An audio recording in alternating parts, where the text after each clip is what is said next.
ನಮಸ್ಕಾರ. ಕ್ರೀಡಾ ಜಗತ್ತು ವಿಶೇಷ ಕಾರ್ಯಕ್ರಮಕ್ಕೆ ಸ್ವಾಗತ. ನಾನು ಹೇಮಕುಮಾರ್. ಇನ್ನೇನು ಕೆಲವೇ ಕ್ಷಣಗಳಲ್ಲಿ ಟಾಸ್ ಆರಂಭ ಆಗುತ್ತೆ. ಟಾಸನ್ನು ಯಾರು ಗೆಲ್ತಾರೆ ಅದರ ಮೇಲೆ ಈ ಪಂದ್ಯ ಹೇಗೆ ಹೋಗುತ್ತೆ ಅನ್ನೋದು ಡಿಸೈಡ್ ಆಗುತ್ತೆ. ಸೊ ಸತತವಾಗಿ ಟೀಮ್ ಇಂಡಿಯಾ ಕಡೆಯಿಂದ ಹೀನಾಯ ಪ್ರದರ್ಶನ ಆಗಿದೆ. ಮೊದಲ ಏಕದಿನ ಪಂದ್ಯದಲ್ಲಿ ಟೈ ಮಾಡಿಕೊಂಡ್ರು, ಅದನ್ನು ಸೋಲ್ತಾ ಇದ್ರು, ಹೇಗೋ ಟೈ ಮಾಡಿದರು. ಇನ್ನು ಎರಡನೇ ಪಂದ್ಯದಲ್ಲಿ ಹೀನಾಯ ಸೋಲಾಗಿದೆ. ಸೊ ಇವತ್ತಿನ ಪಂದ್ಯ ಗೆಲ್ಲಲೇಬೇಕು. ಈ ಸರಣಿಯನ್ನು ಉಳಿಸ್ಕೊಳ್ಬೇಕು ಅಂತಂದರೆ, ಸಮಬಲ ಆಗಬೇಕು ಅಂತಂದರೆ ಇವತ್ತಿನ ಪಂದ್ಯ ಗೆಲ್ಲಬೇಕು. ಇಲ್ಲ ಅಂತಂದರೆ 27 ವರ್ಷದ ಇತಿಹಾಸವನ್ನು ಮರು ಕಳಿಸುವಂಥ ಎಲ್ಲ ಸಾಧ್ಯತೆ ಕಂಡು ಬರ್ತಾ ಇದೆ. ಅಂದರೆ ಇದುವರೆಗೂ ಶ್ರೀಲಂಕಾ ವಿರುದ್ಧ ನಾವು ಸರಣಿಯನ್ನು ಸೋತೇ ಇಲ್ಲ. ಹಾಗಾಗಿ ಆ ರೀತಿಯ ಒಂದು ಆತಂಕ ಇರುವಂಥದ್ದು ಟೀಮ್ ಇಂಡಿಯಾಗೆ. ಜೊತೆಗೆ ಬಹಳ ಇಂಪಾರ್ಟೆಂಟ್ ಏನು ಅಂತಂದರೆ, ಗೌತಮ್ ಗಂಭೀರ್ ಅವರ ಕೋಚ್ ಅವರ ನೇತೃತ್ವದಲ್ಲಿ, ಅವರ ನಿರ್ದೇಶನದಲ್ಲಿ ನಡೀತಾ ಇರುವಂಥ ಪಂದ್ಯಗಳು. ಸೊ ಹಾಗಾಗಿ ಅವರಿಗೂ ಕೂಡ ಕುತೂಹಲ ಇರುತ್ತೆ, ಗೆಲ್ಲೇಬೇಕು. ಗೆದ್ದರೆ ಒಂದು ಸಮಬಲ ಆಗುತ್ತೆ, ಸರಣಿ ಅಂತೂ ಗೆಲ್ಲಕ್ಕಾಗಲ್ಲ. ಎಲ್ಲದರ ಬಗ್ಗೆ ಚರ್ಚೆ ಮಾಡ್ತೀವಿ. ಚರ್ಚೆ ಮಾಡೋದಕ್ಕೆ ನನ್ನ ಜೊತೆಗೆ ನನ್ನ ಸಹೋದ್ಯೋಗಿಗಳು ಜಾಯ್ನ್ ಆಗಿದ್ದಾರೆ. ನಾನು ಅವ್ರನ್ನ ಕಾರ್ಯಕ್ರಮಕ್ಕೆ ವೆಲ್ಕಮ್ ಮಾಡ್ತೀನಿ. ಮಂಜು, ಕಾರ್ಯಕ್ರಮಕ್ಕೆ ಆತ್ಮೀಯವಾದಂಥ ಸ್ವಾಗತ. ಪಾಟೀಲ್ರೆ, ತಮಗೂ ಕೂಡ ಕಾರ್ಯಕ್ರಮಕ್ಕೆ ಸ್ವಾಗತ. ಎಸ್, ಇನ್ನೇನು ಕೆಲವೇ ಕ್ಷಣಗಳಲ್ಲಿ ಟಾಸ್ ಆಗುತ್ತೆ, ಅದನ್ನು ತಿಳಿಸೋಣ ವೀಕ್ಷಕರಿಗೆ. ಆದರೆ ಈಗ ಹೇಗಿರ್ಬೋದು ಅಂದರೆ ಪಂದ್ಯ ಏನು, ಇವತ್ತಿನ ಪಂದ್ಯ ಟೀಮ್ ಇಂಡಿಯಾ ಯಾವ ರೀತಿಯಾಗಿ ಬರ್ಬೋದು ಅಂತ ಕ್ವಿಕ್ ಆಗಿ ಹೇಳೋದಾದರೆ, ಟೀಮ್ ಇಂಡಿಯಾ ಬಗ್ಗೆ ಮಾತಾಡೋದಾದರೆ, ಸೊ ಅವರೆಲ್ಲ ಒಂದು ಪ್ರಾಕ್ಟೀಸಲ್ಲಾಗಲಿ ಅಥವಾ ಡ್ರೆಸ್ಸಿಂಗ್ ರೂಮಲ್ಲಾಗಲಿ, ಕೋಚಸ್ ಅದಾಗಲಿ, ಪ್ಲೇಯರ್ಸ್ಗಳ ಹತ್ರ ಆಗಲಿ ಚೆನ್ನಾಗೇ ಕಮ್ಯುನಿಕೇಶನ್ ಮಾಡ್ತಾರೆ. ಅದಕ್ಕಿಂತ ಮುಂಚೆ ಹೇಳ್ಬಿಡ್ತೀನಿ, ಬ್ಯಾಟ್ ತೊಗೊಂಡಿದ್ದಾರೆ ಶ್ರೀಲಂಕಾದವರು ಟಾಸ್ ವಿನ್ ಆಗಿ. ಏನು ಗೊತ್ತಾ, ಈ ಒಂದು ಸರಣಿಯಲ್ಲಿ ಒಂಥರ ಲಕ್ಕೆ ಇಲ್ಲ ನಮಗೆ. ಟಾಸ್ದು 3 ಟಾಸ್ ಸೋತ್ವಿ ನಾವು. ಮೊದಲ ಆರಂಭದಲ್ಲಿ ಏನು ಟೈ ಆಗಿತ್ತಲ್ಲ, ಆ ಮ್ಯಾಚು ಟಾಸ್ ಸೋತಿದ್ದೀವಿ. ಒಂದು ಶ್ರೀಲಂಕಾ ಪಿಚ್ನಲ್ಲಿ ಏನಂತಂದ್ರೆ ಸ್ಪಿನ್ನರ್ಗಳು ಒಂದು ಸ್ವಲ್ಪ ಅಟ್ಯಾಕ್ ತುಂಬ ಚೆನ್ನಾಗಿ ನಡೆಯುತ್ತೆ. ಬಟ್ ಇಲ್ಲಿ ಟಾಸ್ ಗೆದ್ದು ಮೊದಲು ಬ್ಯಾಟಿಂಗ್ ಆಡಿದವರು ಒಂದು ಸ್ವಲ್ಪ 50%, ಒಂದು 80% ಚಾನ್ಸಸ್ ಜಾಸ್ತಿನೇ ಆಗುತ್ತೆ. ಬಟ್ ಹಾಗಂತ ಹೇಳಿ ಏನು ಬಿಗ್ ಸ್ಕೋರ್ ಆಗಲ್ಲ ಈ ಒಂದು ಪಿಚ್ನಲ್ಲಿ. 230, 240 ಆದರೂ ಕೂಡ ಎದುರಾಳಿನ ಕಟ್ಟಿ ಹಾಕುವಂಥ ತಾಕತ್ತಿರುತ್ತೆ. ನೋಡಿ, ನಮಗೆ ರೋಹಿತ್ ಶರ್ಮಾ ತುಂಬ ಚೆನ್ನಾಗಿ ಆಡ್ತಾ ಇದ್ರು ಕೂಡ ನಮ್ಗೆ ಯಾಕೆ ಆ ಒಂದು ಹಿನ್ನಡೆ ಆಗ್ತಾ ಇದೆ ಅಂತಂದ್ರೆ, 20 ಓವರ್ ಆದಮೇಲೆ ಬಾಲ್ ತುಂಬ ಸ್ಪಿನ್ನನ್ನು ಪಡ್ಕೊಳ್ತಾ ಇದೆ. ಬ್ಯಾಟ್ಸ್ಮನ್ಗಳು ಒಂದು ಸಿಂಗಲ್ ರನ್ ತೆಗೆಯೋದಕ್ಕೂ ಕೂಡ ಕಷ್ಟಪಡ್ತಾ ಇದ್ದಾರೆ. ಒಂದು ಟಾಸ್ ಈಗಾಗಲೇ ನಾವು ಸೋತಿರೋದು ಒಂದು ಖಂಡಿತವಾಗ್ಲೂ ಹಿನ್ನಡೆ. ಈಗ 3ಕ್ಕೆ 3 3 ಸೋತಿದ್ದೀವಿ ರೋಹಿತ್ ಶರ್ಮಾ. ಬಟ್ ಒಂದು ಚೇಸಿಂಗ್ ನಲ್ಲೇ ನಮ್ಮ ಹತ್ರ ಮಾಸ್ಟರ್ಸ್ ಇದ್ದಾರೆ. ಬಟ್ ಆ ಮಾಸ್ಟರ್ ಆಟ ಬರದೇ ಇರೋದು ಒಂದು ಸ್ವಲ್ಪ ಎಲ್ಲೋ ಹಿನ್ನಡೆ ಅನಿಸ್ತಾ ಇದೆ. ಒಂದು ಲೆಕ್ಕಾಚಾರದಲ್ಲಿ ಇವತ್ತಿನ ಆಟವನ್ನ ಗೆಲ್ಲದೇ ಇದ್ರೆ ನೋಡಿ, 27 ವರ್ಷಗಳ ಬಳಿಕ ನಾವು ಸರಣಿ ಸೋಲ್ತೀವಿ, ಅದು ಕೂಡ ಶ್ರೀಲಂಕಾ ವಿರುದ್ಧ.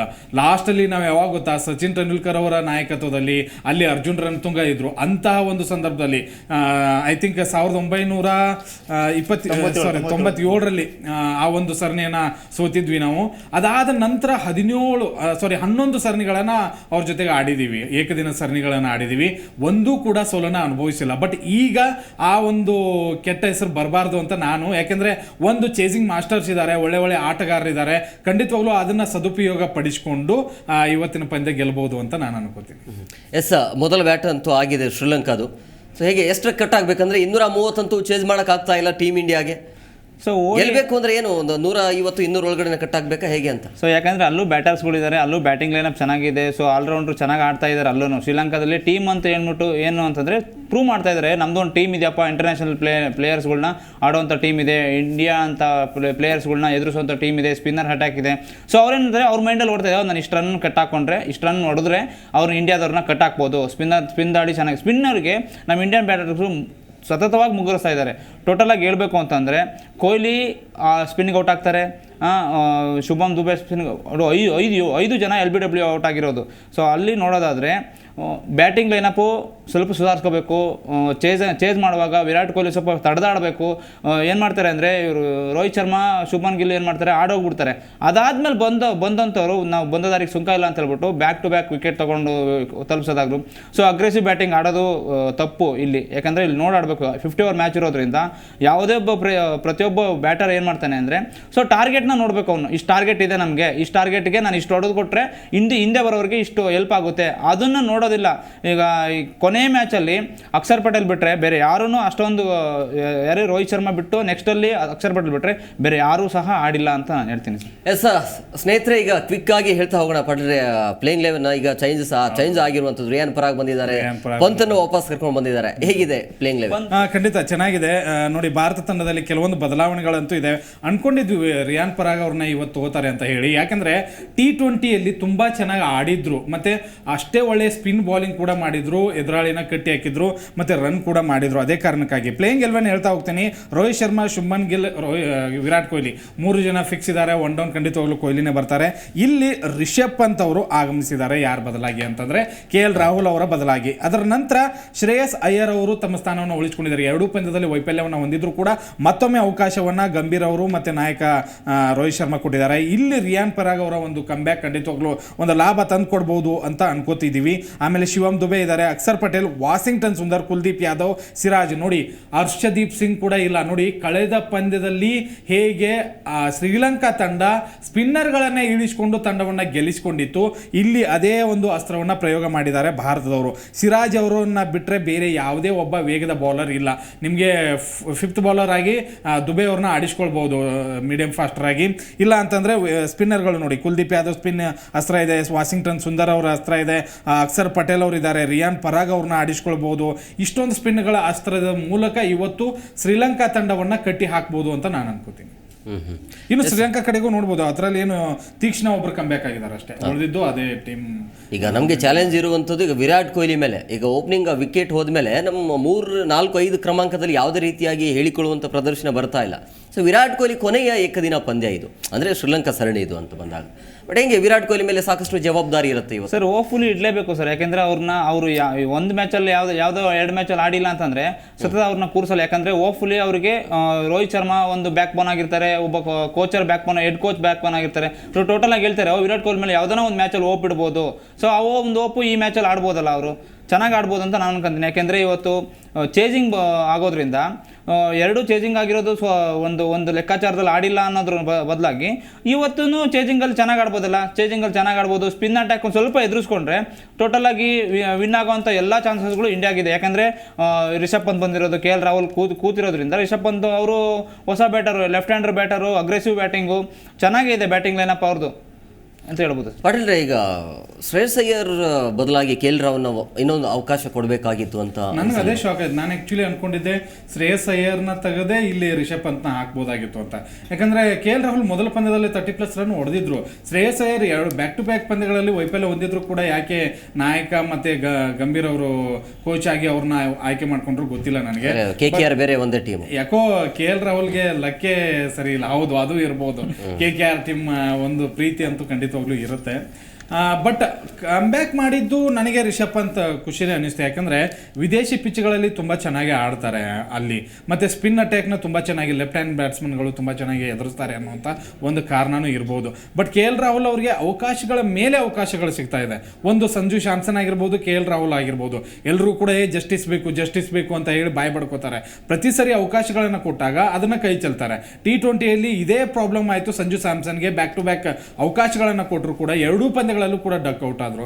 ಇಲ್ಲಿ KL ರಾಹುಲ್ಗೆ ಅವಕಾಶ ಕೊಟ್ಟರು ಕೂಡ ಮೊದಲ ಪಂದ್ಯದಲ್ಲಿ 30+ ಹೊಡೆದ್ರು ಕೂಡ ಆ ಒಂದು ಗೆಲುವಿನ ರೇಖೆಯನ್ನು ದಾಟಿಸೋದಕ್ಕಾಗಲಿಲ್ಲ. 2ನೇ ಪಂದ್ಯದಲ್ಲಿ ಸಂಪೂರ್ಣವಾಗಿ ವೈಫಲ್ಯವನ್ನು ಹೊಂದಿದ್ರು.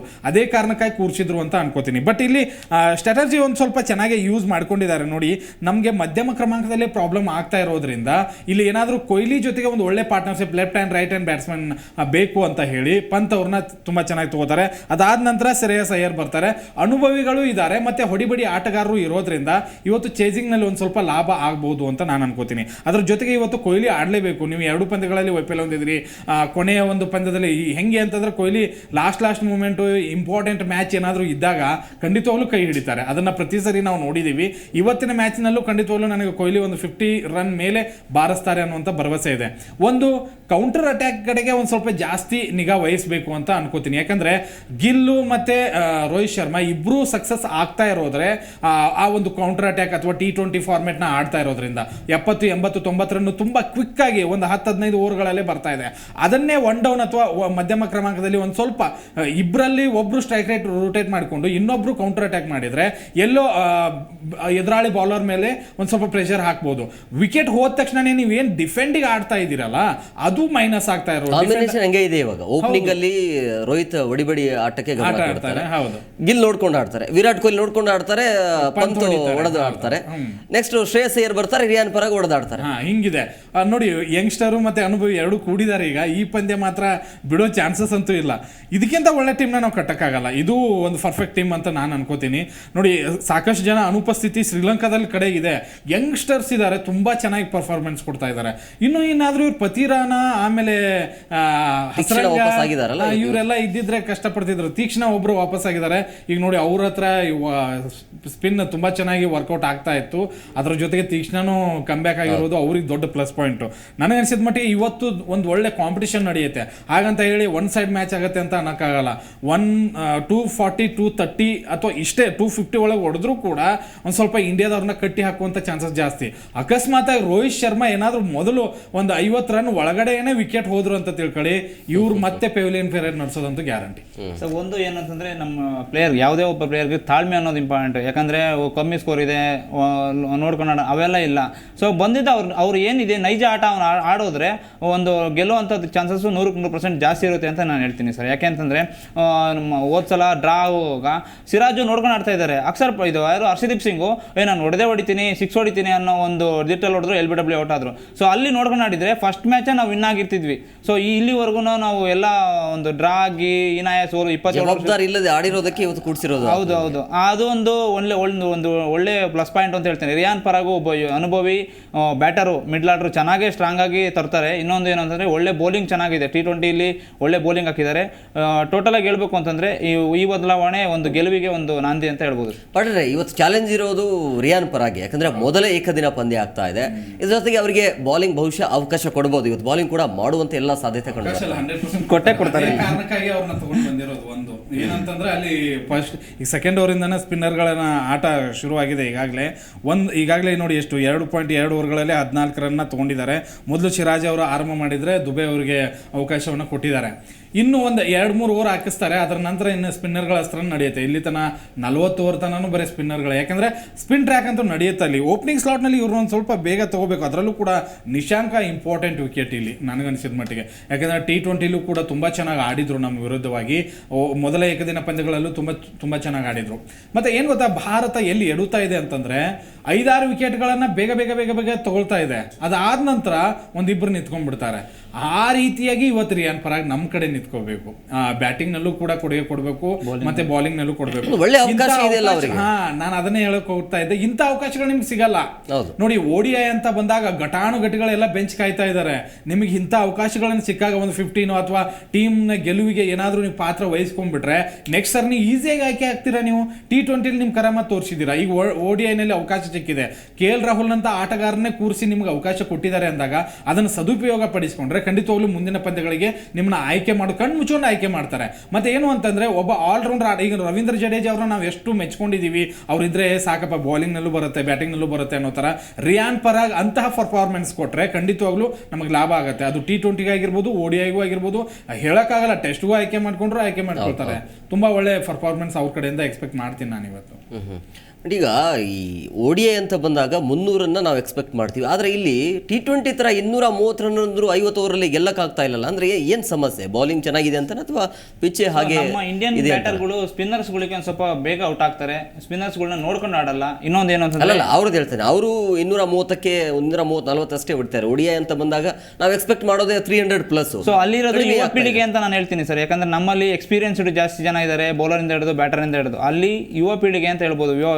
ಯುವ ನಾಯಕ, ಯುವ ಪೀಳಿಗೆ, ಹೊಸ ಕೋಚರು ಟೋಟಲ್ ಆಗಿ ಹೇಳ್ಬೇಕು ಅಂತಂದ್ರೆ ಅಲ್ಲಿ ಏನ್ ಮಾಡ್ತಾರೆ, ಅವ್ರದೇ ಆದ ಪಿಚ್ಚಲ್ಲಿ ನಾನು ಇಷ್ಟು ಹೊಡೆದ್ರೆ ನಾನು ಇಷ್ಟು ಕಟ್ ಹಾಕ್ಬೋದು ಅಂತ ಒಂದು ರೌಂಡ್ ಫಿಗರ್ ಇರುತ್ತೆ. ಅವ್ರದ್ದು ಥಾಟ್ ಇರುತ್ತೆ. ಆ ಥಿಂಕ್ ಮೇಲೆ ಅವ್ರು ಆಡ್ಬೋದು. ಅವ್ರು ಆಡಿ ಅದಾದ ತಕ್ಕನಂಗೆ ನೋಡ್ರಿ, ಒಬ್ಬ ಸ್ಪೀಡ್ ಬೌಲರ್ ಇಲ್ಲ. ಯಾರಾದ್ರೂ ಒಬ್ಬ ಇದ್ದು ಅಂತಂದ್ರೆ ಅವ್ರು ಸ್ಕೋರ್ ಎಲ್ಲಿ ಲೀಕ್ ಮಾಡ್ತಾರೆ ಅಂತ ಹೇಳ್ಬಿಟ್ಟು ಅವ್ರು ಸ್ಪಿನ್ನರ್ ಅಟ್ಯಾಕ್ನೇ ಜಾಸ್ತಿ ತಂದಿರೋದ್ರಿಂದ ಸೊ ಅಲ್ಲಿ ಅವರು ಗೆಲ್ಲುವಂಥ ಚಾನ್ಸಸ್ ಜಾಸ್ತಿ ಇದೆ ಅಂತ ಹೇಳ್ಬಿಟ್ಟು ಅವರು ಫಸ್ಟ್ ಬ್ಯಾಟಿಂಗ್ ನೋಡಿ ಟಾಸ್ ಆಗಿದ ತಕ್ಷಣ ಒಂದು ಬ್ಯಾಟಿಂಗ್ ತಗೊಂಡು ಈಗ ಬ್ಯಾಟಿಂಗ್ ಆಡ್ತಾ ಇದ್ದಾರೆ. ಟೋಟಲ್ ಆಗಿ ಅವ್ರ ಮೈಂಡಲ್ಲಿ ಇದೆ, ನಾನು ಇಷ್ಟು ಹೊಡ್ಕೊಂಡ್ರೆ ನಾನು ಇಷ್ಟು ಅವ್ರನ್ನ ಕಟ್ ಹಾಕ್ಬೋದು, ಇಂಡಿಯಾದವ್ರನ್ನ ಯಾರ್ಯಾರನ್ನ ಯಾವಾಗ ಔಟ್ ಮಾಡಬೇಕು ಅಂತ ಗೊತ್ತಿರುತ್ತದೆ ಅವ್ರಿಗೆ. ಪಾಟೀಲ್ರೆ, ಇವತ್ತು ಚಾಲೆಂಜ್ ಇರೋದು ಟೀಮ್ ಇಂಡಿಯಾಗಿಂತ ಅವರಿಗೆ. ಯಾಕಂದ್ರೆ ಗೆಲ್ಲೇಬೇಕು ಅನ್ನುವಂಥ ವಿಶ್ವಾಸವನ್ನು ಇಟ್ಕೊಂಡಿದ್ದಾರೆ ಅವರು. ಯಾಕಂದ್ರೆ ಗೆದ್ರೆ ಒಂದು ಇತಿಹಾಸ ನಿರ್ಮಾಣ ಆಗುತ್ತೆ. ಹೊಸ ಕ್ಯಾಪ್ಟನ್ ಬೇರೆ, ಹೊಸ ಕೋಚ್ ಬೇರೆ ಅವ್ರ ಕಡೆಯಿಂದ. ಒಂದು ಒಳ್ಳೆ ಅವಕಾಶ ಇದೆ 100%. ಭಾರತ ತಂಡದ ವಿರುದ್ಧ ಸರಣಿ ಗೆಲ್ಲೋದು ಅಷ್ಟು ಸುಲಭ ಅಲ್ಲ. ಅದನ್ನ ಎಂಜಾಯ್ ಮಾಡ್ತಾ ಇರೋರು ಆಸ್ಟ್ರೇಲಿಯಾ, ಪಾಕಿಸ್ತಾನ, ದಕ್ಷಿಣ ಆಫ್ರಿಕಾ, ಇಂಗ್ಲೆಂಡ್ ಇಂಥ ತಂಡದ ಜೊತೆಗೇನೆ ನಾವು ಪ್ರಾಬಲ್ಯವನ್ನ ಮೆರಿತಾ ಇದ್ದೀವಿ. ಈಗ ಭಾರತ ತಂಡ ಹೇಗಿದೆ ಅಂತಂದ್ರೆ ಅವ್ರನ್ನ ಸೋಲಿಸಿದ್ರೆ ನಾವೇ ಗ್ರೇಟು ಅಂತ ಮೆರಿಬಹುದು. ಅಷ್ಟರ ಮಟ್ಟಿಗೆ ನಮ್ಮ ಭಾರತ ತಂಡದ ಸದೃಢತೆಯನ್ನು ಕಾಪಾಡ್ಕೊಂಡು ಬಂದಿದೆ. ಅಂತ ಆಟಗಾರರು ಇದ್ದಾರೆ ನಮ್ಮ ಹತ್ರ. IPL ನಂತಹ ಒಂದು ಮಹಾ ಸಮುದ್ರದಲ್ಲಿ ತುಂಬಾ ಹೆಕ್ಕಿ ತೆಗೆದು ODI T20 ಮಾಡಿದೀವಿ. ಮತ್ತು ಈಗಾಗಲೇ T20 ವಿಶ್ವಕಪ್ನ ಗೆದ್ದಿದ್ದೀವಿ. T20ಯಲ್ಲಿ ನಂಬರ್ 1 ಆಟಗಾರರಾಗಿ ಇದ್ದೀವಿ. ODIನಲ್ಲಿ ನಂಬರ್ 1 ಆಗಿದ್ದೀವಿ. ಇಂತಹ ತಂಡದ ಜೊತೆಗೆ ಒಂದು ಸರಣಿ ಗೆದ್ದಂತಹ ಒಂದು ಖುಷಿ ಇದೆಯಲ್ಲ, ಖಂಡಿತವಾಗ್ಲೂ ಅದನ್ನ ಫೀಲ್ ಮಾಡ್ಬೋದು. ಒಂದು ಸನತ್ ಜೈಸೂರ್ಯನಂತಹ ಒಬ್ಬ ಕೋಚ್ ಆ ಶ್ರೀಲಂಕಾ ತಂಡಕ್ಕೆ ಖಂಡಿತವಾಗ್ಲೂ ಅಗತ್ಯ ಇತ್ತು. ಯಾಕಂದ್ರೆ ಅಲ್ಲಿರುವಂತಹ ಆ ರಾಜಕೀಯ ಅಸ್ಥಿರತೆ ಆಗಿರ್ಬೋದು, ಆಮೇಲೆ ಆ ಟೀಮ್ ಎಲ್ಲ ಒಡೆದೋಗಿದ್ದು, ಹಿರಿಯ ಆಟಗಾರರು ಇಲ್ಲದೆ ಇರೋದು, ಶ್ರೀಲಂಕಾ ತಂಡದಲ್ಲಿ ಒಂದು ದೊಡ್ಡ ಪ್ರಾಬ್ಲಮ್ ಮಾಡ್ಕೊಂಡಿದ್ರು ಅಂತಂದ್ರೆ ಈ ಸಂಘಕಾರ ಆಡುವಾಗ, ಜಯವರ್ಧನೆ ಆಡುವಾಗ, ಮಲಿಂಗ ಆಡುವಾಗ ಇವರೆಲ್ಲರೂ ಅದೇ ಆಟಗಾರನ ಆಡ್ತಾ ಕಿರಿಯ ಆಟಗಾರರಿಗೆ ಅವಕಾಶಗಳನ್ನೇ ಕೊಡಲಿಲ್ಲ. ಅಲ್ಲಿ ಆ ತಂಡ ಸಂಪೂರ್ಣವಾಗಿ ನೆಲಕಚ್ಚಿತ್ತು. ಅದಾದ ನಂತರ ಈಗ ಯಂಗ್ಸ್ಟರ್ಸ್ಗಳು ಬೆಳೀತಾ ಇದ್ದಾರೆ, ತುಂಬಾ ಚೆನ್ನಾಗಿ ಟೀಮನ್ನು ಕಟ್ಟಿದ್ದಾರೆ. ಈ ಯಂಗ್ ಟೀಮ್ ಏನಾದರೂ ಭಾರತವನ್ನು ಇವತ್ತು ಸೋಲಿಸ್ತು ಅಂತಂದ್ರೆ ಒಂದು ದೊಡ್ಡ ಇತಿಹಾಸ, ಸಂಭ್ರಮ ಅವರಲ್ಲಿ ಇದಾಗತ್ತೆ. ಮತ್ತು ಅದರ ಜೊತೆಗೆ ಮುಂದಿನ ಟೂರ್ನಿಗಳಲ್ಲೂ ಕೂಡ ಅವ್ರಿಗೊಂದು ಆತ್ಮವಿಶ್ವಾಸ ಅಂತೂ ಖಂಡಿತವಾಗ್ಲೂ ಮೂಡುತ್ತೆ. ಈ ಟೀಮ್ ಶ್ರೀಲಂಕಾ ಟೀಮ್ನ ನೋಡ್ತಾ ಇದ್ರೆ ಹಳೆ ಶ್ರೀಲಂಕಾ ವಾಪಸ್ ಬರ್ತಾ ಇದೆ ಅಂತ ಅನ್ಸುತ್ತೆ. ಒಂಥರ ಖುಷಿ ಅನ್ಸುತ್ತೆ ಸರ್. ಯಾಕಂದ್ರೆ ವರ್ಲ್ಡ್ ಕಪ್ ಅಲ್ಲಿ ಹೊರಗೆ ಬಂದ್ರು, ಅದಾದ್ಮೇಲೆ ಅವ್ರಿಗೆ ಬೇಜಾರಾಯಿತು. ಸೊ ಅದೇ ಆದ್ಮೇಲೆ ಇಂಡಿಯನ್ ಮೇಲೆ ಒಂದು T20 ಸರಣಿ ಸೋತ್ರು. ಅದಾಗಿ ODIಯಲ್ಲಿ ಒಂದು ಪ್ರಾಬಲ್ಯನ ಮೆರಿತಾ ಇದ್ದಾರೆ, ಒಂದು ವಿನ್ನಿಂಗ್ ಒಂದು ವಿಕ್ಟ್ರಿ ತಗೊಂಡಿದ್ದಾರೆ. ನೆಕ್ಸ್ಟ್ ಗೆಲ್ತೀವಿ ನಾವು ಅನ್ನೋ ಒಂದು ಪಾಸಿಟಿವ್ ಮೈಂಡಲ್ಲಿ ಇವತ್ತು ಬ್ಯಾಟಿಂಗ್ ಆಡ್ತಿರೋದು ಏನಿದೆಯಲ್ಲ, ಸೊ ಒಂಥರ ಖುಷಿ ಅನ್ಸುತ್ತೆ. ಅವಾಗಿಂದ ದಿಲ್ಶಾನು, ತಿಲಕ್ ಅವರೆಲ್ಲ ನೋಡ್ತಾ ಇದ್ರೆ ಅವರು ಈ ಪ್ಲೇಸಲ್ಲಿ ಇದ್ದಾರೆ. ಮತ್ತು ಇನ್ನೊಂದೇಂದ್ರೆ ಅಲ್ಲಿ ಒಬ್ಬರು ಟೆಕ್ನಿಕಲಿ ಬೌಲರ್ಗಳಿದೆ, ಲೆಫ್ಟ್ ಹ್ಯಾಂಡ್ ಬೌಲಿಂಗ್ ಮಾಡ್ತಾರೆ, ರೈಟ್ ಹ್ಯಾಂಡ್ ಬೌಲಿಂಗ್ ಮಾಡ್ತಾರೆ. ಅಂತ ಒಬ್ಬ ವ್ಯಕ್ತಿಗಳಿದ್ದಾಗ ಸೊ ಒಂದೆಲ್ಲ ಒಂಥರ ಕೋಚ್ಗಾಗಲಿ, ಟೀಮ್ಗಾಗಲಿ, ದೇಶಕ್ಕಾಗಲಿ ಒಂಥರ ಖುಷಿ ಅನ್ಸಿದೆ. ನಾವು ಇಂಡಿಯಾ ಗೆದ್ವಿ. ಸೊ ನೋಡಿ, ಏಷ್ಯಾ ಕಪ್ಪಲ್ಲಿ ಲೇಡೀಸ್ ಶ್ರೀಲಂಕಾ ಗೆದ್ರು. ಸೊ ಒಂಥರ ಎಲ್ಲೋ ಒಂಥರ ಒಂದು ಖುಷಿ ತಾಟು ಶ್ರೀಲಂಕಾದಲ್ಲಿ ಮೂಡ್ತಾ ಇದೆ ಅಂತ ಹೇಳ್ಬೋದು. ಇದ್ರ ಜೊತೆ ಪಾಡ್ರೆ ಗೌತಮ್ ಗಂಭೀರ್ ಅವರು ಯಾವತ್ತೂ ಸೋಲನ್ನ ನೋಡಿದವರೇ ಅಲ್ಲ, ಅವರಿಗೆ ಸೋಲಂದ್ರೇನೆ ಆಗಲ್ಲ. ಬಟ್ ಈಗ ಅವರ ನೇತೃತ್ವದಲ್ಲಿ ಸೋಲಾಗ್ತಾ ಇದೆ. ಸೋಲನ್ ನೋಡಿದವರೇ ಅಲ್ಲ ಅಂತ ಅಲ್ಲ, ಅಂದ್ರೆ ತಳ್ಕೊಳ್ಳಲ್ಲ, ಅಂದ್ರೆ ಏನೇ ಇದ್ರೂ ಹೊರಗಾಗ್ತಾರೆ ಜಾಸ್ತಿ ಸೋತ್ರೆ ಸರಿಯಾಗಿ ಉಗಿತಾರೆ. ಬಟ್ ಈಗ ಏನ್ ಮಾಡ್ತಾರೆ ಅಂತ. ಬಟ್ ಏನು ರೋಹಿತ್ ಇದ್ದಾಗ, ಕೊಹ್ಲಿ ಇದ್ದಾಗ ಎಲ್ರಿಗೂ ಉಗಿಯೋಕ್ಕೂ ಆಗಲ್ಲ. ಆ ಒಂದು ಮೆಚುರಿಟಿ ಅಂತೂ ಖಂಡಿತವಾಗ್ಲೂ ಅವ್ರಿಗಿರುತ್ತೆ. ಸೋಲು ಪ್ರತಿ ಸರಿ ನಾವು ಬರಲೇಬಾರ್ದು ಅಂತ ಎಕ್ಸ್ಪೆಕ್ಟ್ ಮಾಡೋಕ್ಕಾಗಲ್ಲ. ಎಂತೆಂಥ ತಂಡಗಳೇ ವಿಶ್ವಕಪ್ನಲ್ಲೇ ಸೋತು ಹೊರಗಡೆ ಹೋಗಿದ್ದಾವೆ, ಸಣ್ಣ ತಂಡಗಳ ಜೊತೆಗೆ. ಅದನ್ನೆಲ್ಲ ನೋಡಿದ್ದೀವಿ. ಭಾರತ ತಂಡದ ಈಗಿರುವಂಥ ಪರಿಸ್ಥಿತಿಯನ್ನು ನೋಡಿದರೆ ಯಾರು ಕೂಡ ಶ್ರೀಲಂಕಾ ಜೊತೆ ಸೋತ್ಬಿಟ್ರ ಅನ್ನುವಂಥದ್ದು ಆ ಥಾಟ್ ಬರುತ್ತೆ, ಖಂಡಿತವಾಗ್ಲೂ ಬರುತ್ತೆ. ಹಾಗಂತ ಹೇಳಿ ಸೋಲ್ಲೇಬಾರ್ದು ಅಂತ ಏನಿಲ್ಲ. ಬಟ್ ಕೆಲವೊಂದು ಮ್ಯಾಜಿಕ್ಗಳು ಕ್ರಿಕೆಟ್ ಇತಿಹಾಸದಲ್ಲಿ ನಾವು ಸಾಕಷ್ಟು ಬಾರಿ ನೋಡಿದ್ದೀವಿ. ನಾವೇ ಒಮ್ಮೆ ಬಾಂಗ್ಲಾದೇಶ ಜೊತೆಗೆ ಸೋತು ವಿಶ್ವಕಪ್ನಿಂದನೇ ಹೊರಗಡೆ ಬಂದಂಥ ಇತಿಹಾಸ ಇದೆ ರಾಹುಲ್ ದ್ರಾವಿಡ್ ಅವರ ನಾಯಕತ್ವದಲ್ಲಿ. ಬಟ್ ಒಂದು ಅವರವರ ತವರು ನೆಲದಲ್ಲಿ ಅವರವರೇ ಸ್ಟ್ರಾಂಗ್. ಯಾಕಂದ್ರೆ ಆ ಪಿಚ್ ಬಗ್ಗೆ ಮಾಹಿತಿ ಇರುತ್ತೆ, ಆ ವಾತಾವರಣಕ್ಕೆ ಒಗ್ಗೂಡಿರ್ತಾರೆ, ಅಲ್ಲಿ ಆಡಿದಂಥ ಅನುಭವಗಳು ಜಾಸ್ತಿ ಇರ್ತವೆ. ಅದನ್ನ ಶ್ರೀಲಂಕಾ ತುಂಬಾ ಚೆನ್ನಾಗಿ ಯೂಟಿಲೈಸ್ ಮಾಡ್ಕೊಳ್ತಾ ಇದೆ. ಅದನ್ನ ನಾನು ಒಪ್ಕೋತೀನಿ. ಎರಡನೇದಾಗಿ ಭಾರತದಲ್ಲೂ ಕೂಡ ಪ್ರಾಬ್ಲಮ್ಸ್ಗಳನ್ನ ಇಲ್ಲ ಅಂತ ಹೇಳ್ತಾ ಇಲ್ಲ. ಅದೇ ಪಿಚ್ಚಲ್ಲಿ, ಅದೇ ಕಂಡೀಷನಲ್ಲಿ, ಅದೇ ಬೌಲರ್ಗಳ ವಿರುದ್ಧ ರೋಹಿತ್ ಶರ್ಮಾ ತುಂಬಾ ಚೆನ್ನಾಗಿ ಆಡ್ತಾ ಇದ್ದಾರೆ. ಉಳಿದವ್ರಿಗೆ ಏನಾಗಿದೆ ಅನ್ನುವಂಥ ಪ್ರಶ್ನೆ ಮೂಡುತ್ತೆ. ಸಾಕಷ್ಟು ಅನುಭವ ಇರುವಂತಹ ಕೊಹ್ಲಿ ಏನ್ ಮಾಡ್ತಾ ಇದ್ದಾರೆ, ತುಂಬಾ ಎಕ್ಸ್ಪೆಕ್ಟೇಷನ್. ನಮಗೆ ಏನ್ ಗೊತ್ತಾ, ಯಾರು ಆಡ್ತಾರೋ ಇಲ್ಲೋ, ಆ ಕೊಹ್ಲಿ ಒಬ್ಬ ಆಡಿದ್ರೆ ಸಾಕು ಅನ್ನುವಂಥ ಮೈಂಡ್ಸೆಟ್ ನಲ್ಲಿ ಉಟ್ಕೊಂಡ್ಬಿಟ್ಟಿದೀವಿ. ಇದೆಲ್ಲದರ ನಡುವೆ ಯಂಗ್ಸ್ಟರ್ಸ್ಗೆ ಮತ್ತೆ ಇಲ್ಲ ಅಂದಾಗ ಶ್ರೇಯಸ್ ಅಯ್ಯರ್, KL ರಾಹುಲ್ ಇವರು ಪರ್ಮನೆಂಟ್ ಇರಬೇಕಪ್ಪ ನೀವು ಅಂದಾಗ ಅವ್ರಿಗೆ ಅವಕಾಶ ಕೊಟ್ಟರು ಕೂಡ ಅದನ್ನ ಉಪಯೋಗ ಮಾಡ್ಕೊಳ್ತಾ ಇಲ್ಲ. ಅಲ್ಲಿ ಮೈನಸ್ ಆಗ್ತಾ ಇದೆ. ಮತ್ತೆ ಇನ್ನೊಂದು ಅಂತಂದ್ರೆ ಬೌಲರ್ಗಳು ಅಷ್ಟರ ಮಟ್ಟಿಗೆ ನನಗೆ ಇಂಪ್ರೆಸಿವ್ ಮಾಡಿದ್ದಾರೆ ಅಂತ ಅನ್ಸಲ್ಲ. ಕುಲ್ದೀಪ್ ಯಾದವೇ ಇರ್ಬೋದು, 2 ವಿಕೆಟ್ನ ತಗೊಂಡಿದ್ದಾರೆ. ಬಟ್ ಅವ್ರ ಕಡೆ ಸ್ಪಿನ್ ಅಸ್ತ್ರ ಎಷ್ಟು ಚೆನ್ನಾಗಿ ಉಪಯೋಗಿಸ್ಕೊಳ್ತಾ ಇದ್ದಾರೆ. ಅವ್ರು ಬಾಲ್ ಸಿಂಗಲ್ ರನ್ ತೆಗೆಯೋದು ಕೂಡ ನಾವು ತಿನ್ಕಾಡ್ತಾ ಇದ್ದೀವಿ. ಆದ್ರೆ ಕುಲ್ದೀಪ್ ಯಾದವ್ ಆಗಿರ್ಬೋದು, ಅಕ್ಷರ್ ಪಟೇಲ್ ಆಗಿರ್ಬೋದು, ಇವರೆಲ್ಲರೂ ಕೂಡ ಅಷ್ಟು ಇಂಪ್ರೆಸಿವ್ ಆಗಿ ಏನು ಬೌಲಿಂಗ್ ಮಾಡ್ತಾ ಇದ್ದಾರೆ ಅಂತ ನನಗೆ ಅನಿಸ್ತಾ ಇಲ್ಲ. ಮತ್ತೆ ಇಲ್ಲಿ ಬೂಮ್ರಾ ಅವರ ಅನುಪಸ್ಥಿತಿ ಕಾಡಿಸ್ತಾ ಇದೆಯಾ ಅಂತ ಅಂದ್ರೆ ಖಂಡಿತವಾಗ್ಲೂ ಅಂತೀನಿ. ಯಾಕಂದ್ರೆ ಡೆತ್ ಓವರ್ನಲ್ಲಿ ಲಾಸ್ಟ್ 10 ಓವರಲ್ಲೇ ನಮ್ಗೆ ಜಾಸ್ತಿ ರನ್ ಹೋಗ್ತಾ ಇದೆ, 60, 70, 80 ರನ್ ಅಲ್ಲಿ ಹೋದಾಗ ಅದು ದೊಡ್ಡ ಪ್ರಾಬ್ಲಮ್ ಆಗ್ತಾ ಇದೆ. ಬಟ್ ಅಲ್ಲಿ ಬೂಮ್ರಾ ಇದ್ದಿದ್ರೆ ವಿಕೆಟ್ಸ್ಗಳು ಹೋಗ್ತಿತ್ತು, ರನ್ ಕಂಟ್ರೋಲ್ ಆಗ್ತಿತ್ತು ಅಂತ ಅನ್ಕೋತಿದ್ದೆ. Harshdeep as a finisher, death over specialist, ಹಾಗೆ ಹೀಗೆ ಅಂತ ಹೊಗಳಿದ್ವಿ. ಬಟ್ ಈ ಸರಣಿಯಲ್ಲಿ ಅಟ್ಟರ್ ಫ್ಲಾಪ್ ಪ್ರದರ್ಶನ ಅವ್ರದ್ದು. ನನಗನ್ಸಿದ ಮಟ್ಟಿಗೆ ಇವತ್ತು ಸಿರಾಜ್ ಅವ್ರ ಕಡೆನೂ ಜಾಸ್ತಿ ನಾನು ಎಕ್ಸ್ಪೆಕ್ಟೇಷನ್ ಮಾಡಲ್ಲ. ರಿಯಾನ್ ಪರಾಗ್ ಏನಾದರೂ ವಿಕೆಟ್ಸ್ ತೆಗೆದ್ರೆ ಅಥವಾ ಅಕ್ಷರ್ ಪಟೇಲ್, ಕುಲ್ದೀಪ್ ಯಾದವ್ ಏನಾದರೂ ಕಟ್ಟಿ ಹಾಕಿದ್ರೆ ಅವ್ರನ್ನ 250, 240 ಕಟ್ಟಿ ಹಾಕಬೇಕು. ಭಾರತ ಒಂದು ಸ್ವಲ್ಪ ಒಳ್ಳೆ ಪರ್ಫಾರ್ಮೆನ್ಸ್ ಮಧ್ಯಮ ಕ್ರಮಾಂಕದ ಆಟಗಾರರು ಕೊಡಬೇಕು ಅಂತ ನಾನು ಅನ್ಕೋತೀನಿ.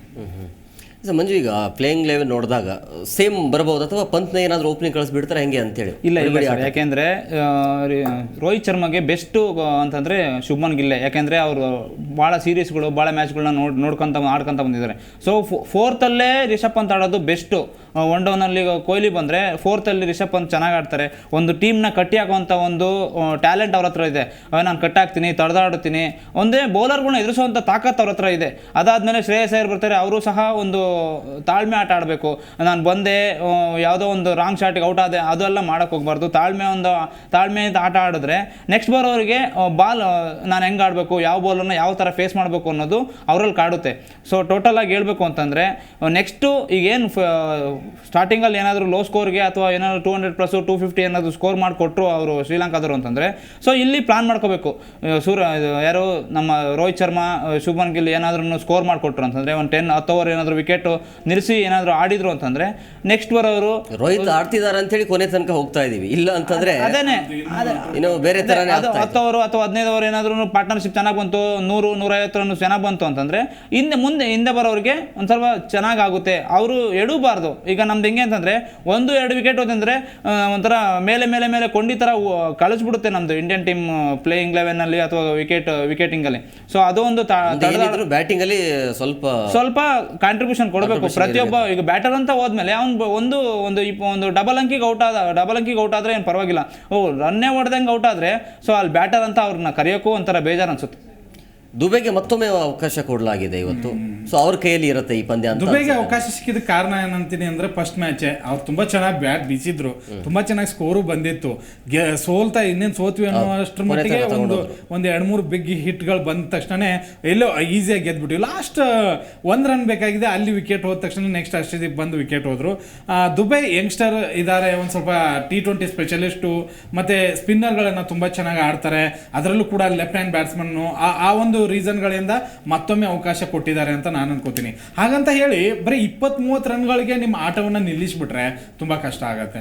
ಇದೇ ಪ್ರಾಬ್ಲಮ್ ಆಗ್ತಾ ಇರೋದು ಶುಭ್ಮನ್ ಗಿಲ್ಲಿಂದನೂ ಕೂಡ. ನಾವು ತುಂಬಾ ಹೋಪ್ ಇಟ್ಟಿದ್ದೀವಿ ಆ ಆಟಗಾರ ಮುಂದಿನ ಫ್ಯೂಚರು, ಹಾಗೆ ಹೀಗೆ ಜೈಸ್ವಾಲ್ ಅಂತ ಆಟಗಾರರು, ಆಮೇಲೆ ಇಶಾಂತ್ ಕಿಶನ್ ಇಂಥವ್ರ ಆಟ ಖಂಡಿತವಾಗ್ಲೂ ಮುಂದಿನ ದಿನಮಾನಗಳಲ್ಲಿ ಅಂದ್ರೆ ವಿರಾಟ್ ಕೊಹ್ಲಿ ಆಗಿರ್ಬೋದು, ರೋಹಿತ್ ಶರ್ಮಾ ಆಗಿರ್ಬೋದು, ಇವರೆಲ್ಲ ರಿಟೈರ್ಮೆಂಟ್ ಆದ್ಮೇಲೆ ಇವರೇ ನಮಗೆ ಫ್ಯೂಚರ್. ಬಟ್ ಒಬ್ಬ ಕೂಡ ನಿಂತ್ಕೊಂಡು ತಂಡವನ್ನ ಗೆಲ್ಲಿಸ್ತೀನಿ, ಪ್ರೆಷರ್ನ ಹ್ಯಾಂಡಲ್ ಮಾಡ್ತೀನಿ ಅನ್ನೋಂಥವ್ರು ನನಗೆ ಯಾರು ಸಿಗ್ತಾ ಇಲ್ಲ. ಅಕಸ್ಮಾತ್ ಆಗಿ ಟೀಮ್ ಇಂಡಿಯಾ ಗೆಲ್ಬೇಕು ಅಂತಂದ್ರೆ ಎಷ್ಟು ಕಟ್ ಆಗ್ಬೇಕು ಅವ್ರನ್ನ? 250 ಇವತ್ತು ಹೊಡಿತಾರೆ ಅಂತ ನಾನು ಅನ್ಕೋತೀನಿ. ತಪ್ಪುಗಳನ್ನ ತಿದ್ಕೊಂಡಿದ್ದಾರೆ, ಬದಲಾವಣೆ ಇದೆ. 250 ಅಂತೂ ಅವ್ರು ಹೊಡಿತಾರೆ ಇವತ್ತು ಪಕ್ಕ ಹೇಳ್ತೀನಿ. ಅವ್ರು ಹೊಡೆದ್ರು ಕೂಡ ಇವ್ರು ಅದನ್ನ ಚೇಸ್ ಮಾಡ್ತಾರೆ ಅಂತ ಅನ್ಕೋತೀನಿ. ಯಾಕಂದ್ರೆ ರೋಹಿತ್ ಶರ್ಮಾ, ಶುಭ್ಮನ್ ಗಿಲ್ಲಿಂದ ಒಂದು ಒಳ್ಳೆ ಓಪನಿಂಗ್ ಸ್ಲಾಟ್ ಅಂತೂ ಬರ್ತಾ ಇದೆ. ಮಧ್ಯಮ ಕ್ರಮಾಂಕ ಚೇಂಜ್ ಆಗಿದೆ. ಇಲ್ಲಿ ಎಕ್ಸ್ಪೆರಿಮೆಂಟ್ ಮಾಡಕ್ ಹೋಗ್ಬೇಡಿ. ಬರೋರು ಕೊಹ್ಲಿನೇ ಸೆಕೆಂಡ್ ಬರ್ಲಿ, ಅದಾದ ನಂತರ ಪಂತೆ ಬರ್ಲಿ. ಅವಾಗ ಏನ್ ಮಾಡ್ಬಿಡ್ತಾರೆ ಗೊತ್ತಾ, ನಮ್ಗೆ ಗಂಭೀರದೊಂದು ದೊಡ್ಡ ತಲೆನೋವು ಅಂತಂದ್ರೆ ಈ ಕೆಳಗಡೆ ಇರೋನ್ನ ಪಟಕ್ನ ಮೇಲ್ಬಿಡ್ತಾರೆ, ಎಕ್ಸ್ಪೆರಿಮೆಂಟ್ ಮಾಡಕ್ ಹೋಗ್ತಾರೆ. ಸಕ್ಸಸ್ ಆದ್ರೆ ಅದನ್ನ ಹೊಗಳೋಣ, ಇಲ್ಲ ಅನ್ನಲ್ಲ. ಅದೇ ಸಕ್ಸಸ್ T20 ಮೂರನೇ ಸೂರ್ಯಕುಮಾರ್ ಆಗಿರ್ಬೋದು, ರಿಂಕುಗೆಲ್ಲ ಕೊಟ್ರು, ಹೊಗಳೋಣ. ಬಟ್ ಕಳೆದ ನೋಡಿ ಎರಡನೇ ಏಕದಿನ ಪಂದ್ಯದಲ್ಲಿ ಅಲ್ಲಿ ಅಕ್ಷರ್ ಪಟೇಲ್ ಅವ್ರನ್ನ ಮೇಲೆ ಕಳಿಸ್ತಾರೆ, ಶ್ರೇಯಸ್ ಅಯ್ಯರ್, KL ರಾಹುಲ್ ಅವ್ರನ್ನು 6-7ನೇ ಸ್ಥಾನಕ್ಕೆ ಕಳಿಸ್ತಾರೆ. ಅದೆಲ್ಲೋ ಮೈನಸ್ ಆಗಿರಬಹುದು ಅಂತ ನಾನು ಅನ್ಕೋತೀನಿ. ಅದು ODI ಫಾರ್ಮೆಟ್ ಅಲ್ಲಿ ಅದು ಎಕ್ಸ್ಪೆರಿಮೆಂಟ್ ವರ್ಕೌಟ್ ಆಗಲ್ಲ ಅನ್ಸುತ್ತೆ. ಯಾಕಂದ್ರೆ ಇದು ಇದಿಲ್ಲ ಸೂಪರ್ ಓವರ್ ಒಂದಿಲ್ಲ. ಸೂಪರ್ ಓವರ್ ಕೆಲವೊಬ್ರು ಮೊದಲ ಪಂದ್ಯ ಟೈ ಆದ್ಮೇಲೆ ಸೂಪರ್ ಓವರ್ ನನ್ನ ಪ್ರಕಾರ ಮಾಡ್ಬಿಡ್ಬೇಕಪ್ಪ ಎಲ್ರಿಗೂ. ಅಂದ್ರೆ ODI ಇರ್ಲಿ, ಏನೇ ಇರ್ಲಿ, ಯಾವುದೇ ಫಾರ್ಮೆಟ್ ಅಲ್ಲಿ ಇರ್ಲಿ, ಒಂದು ಟೈ ಆಯ್ತು ಅಂದ್ರೆ ಸೂಪರ್ ಓವರ್ ಇರ್ಲಿ. ಅದು ICC ಟೂರ್ನಿ ಇದ್ದಾಗ ಇರುತ್ತೆ ನೋಡಿ. 2019 ವರ್ಲ್ಡ್ ಕಪ್ ಅಲ್ಲಿ ODI ನಲ್ಲೇ ಸೂಪರ್ ಓವರ್ ಇತ್ತು, ಆದ್ರೆ ಟೂರ್ನಿಗಳಲ್ಲಿ ಇರಲ್ಲ. ಏಕದಿನ ಸರಣಿ ಅಂದ್ರೆ 2 ದೇಶಗಳ ನಡುವೆ ನಡೀತಾ ಇರೋದು ಚೆನ್ನಾಗಿರುತ್ತೆ. ಬಟ್ ಅದು ಮೊದಲಿಂದನೂ rules. Thank you very much ಇಬ್ಬರಿಗೂ ಇಷ್ಟೊತ್ತು ಕಾರ್ಯಕ್ರಮಕ್ಕೆ ಜಾಯ್ನ್ ಆಗಿದ್ದಕ್ಕೆ. ಎಸ್ ಸರ್, ನೋಡಿದ್ರಲ್ಲ ವೀಕ್ಷಕರು, ಈಗಾಗಲೇ ಪಂದ್ಯ ಅಂತೂ ಆರಂಭ ಆಗ್ತಾ ಇದೆ. ಶ್ರೀಲಂಕಾ ಕಡೆಯಿಂದ ಒಳ್ಳೆಯ ಓಪನಿಂಗ್ ಅಂತೂ ನಡೀತಾ ಇದೆ. ಬಟ್ ಈಗ ಟೀಮ್ ಇಂಡಿಯಾ ಗೆಲ್ಲಬೇಕು ಅಂತಂದರೆ 250 ಒಳಗಡೆ ಏನಾದರೂ ಕಟ್ ಹಾಕಿದರೆ ಒಂದು ಒಳ್ಳೆಯ ಅವಕಾಶ ಇರುತ್ತೆ ಟೀಮ್ ಇಂಡಿಯಾಗೆ. ಗೆದ್ದರೂ ಕೂಡ ಸರಣಿ ಸಮಬಲ ಆಗುತ್ತೆ, ಸೋತ್ರೆ ಸರಣಿ ಸೋಲ್ತಾರೆ. ಸೊ ಕಾದು ನೋಡೋಣ ನಮ್ಮ ಟೀಮ್ ಇಂಡಿಯಾದ ಆಟಗಾರರ ಪ್ರದರ್ಶನ ಯಾವ ರೀತಿಯಾಗಿ ಇರುತ್ತೆ ಅಂತೇಳಿ. ಇದಿಷ್ಟು ಇವರಿಗಿನ ಅಪ್ಡೇಟ್ಸ್. ಮತ್ತಷ್ಟು ಅಪ್ಡೇಟ್ಸ್ಗಾಗಿ ನೋಡ್ತಾ ಇರಿ ಜಿ ಕನ್ನಡ ನ್ಯೂಸ್. ಸತ್ಯವೇ ಸುದ್ದಿಯ ಜೀವಾಳ.